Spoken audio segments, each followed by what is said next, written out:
आक्रमण कर रहे हैं, ऐसे में हम सनातन संस्कृति का संरक्षण कैसे करें?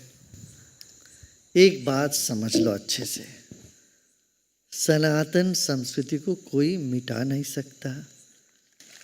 1000 साल गुलामी के बाद भी हमारी संस्कृति मिट नहीं सकती। जब ये विश्वास तुम्हारे हृदय में हो जाता है, तुम शांत होगे।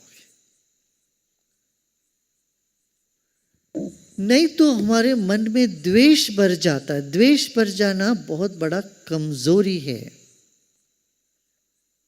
तब हमारा सोच भी ठीक नहीं होगा। या भय भर जाता है, भय से भर लेते हैं अपने आप को, तब भी काम नहीं होगा। इतना तो स्वीकार करें, सनातन संस्कृति अनादि है, अनंत है। ईश्वर है हमारे साथ। ईश्वर प्रेम हमको बल दे देता है।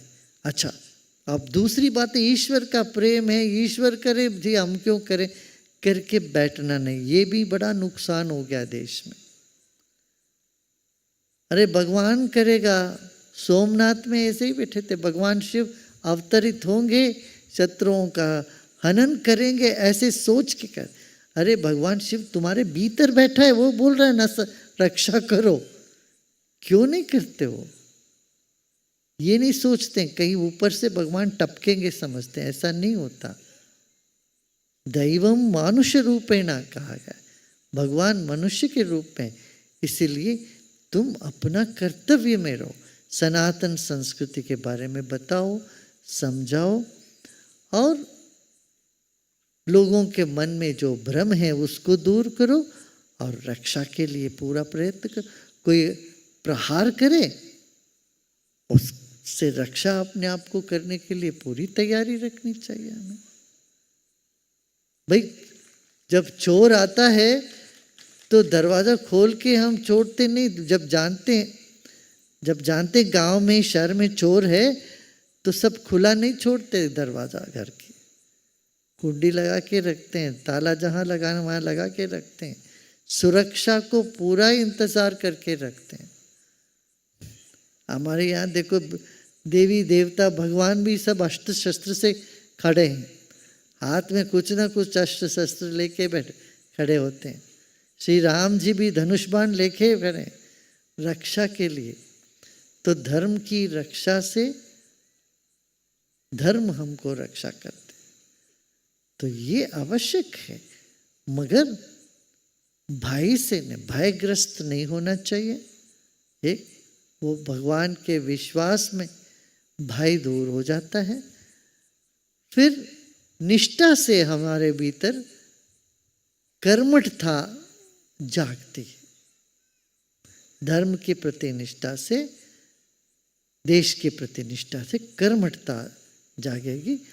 ये दोनों होना चाहिए। फिर प्रेम भाव से सब अपने लगेंगे, सबको अपनाने की कुशलता भी हमें हासिल करनी चाहिए। आप देखो, भगवान के हाथ में शंख है और चक्र है। एक में गदा है, दूसरे में पद्म है, कमल है।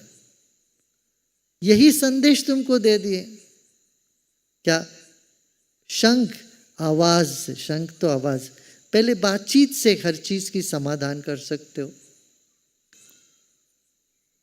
फिर फूल है, फूल माने कोमलता, प्रेम से लोगों को बदल सकते हो। शंख और फूल से नहीं होता है। फिर तो गदा है, एक थोड़ा सा छुओ तो डगमगाने लगता है। फिर ये सब कुछ नहीं होता, सुदर्शन चक्र। इसी को चतुरोपाय कहते। चतुर उपाय, साम दान वेद और दंड।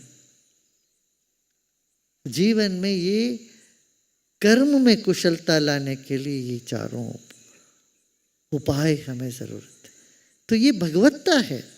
अब किसी को दंड देते हैं तो गुस्से से नहीं, द्वेष से नहीं देते, समझते नहीं। दूसरी बात, भैंस के लिए लाठी अलग पड़ती है, गाय के लिए जो हाय हाय करने से वो आगे निकल जाते गाय। भैंस के लिए तो एक हाथ मारना पड़ता है। तो इसलिए जब जो उपाय जरूरत थे वैसे उपाय करना। हम हर चीज में सबसे पहले डंडा लेके खड़े हो जाते, चलेगा नहीं, नुकसान होता है इससे। हाँ, यही फर्क है दूसरे संस्कृति, दुनिया के पाश्चिमात्य संस्कृति और इस देश की संस्कृति में। यहाँ चतुरोपाय है, चतुर है लोग, इसलिए उपाय देते हैं, ये सब उपाय। हाँ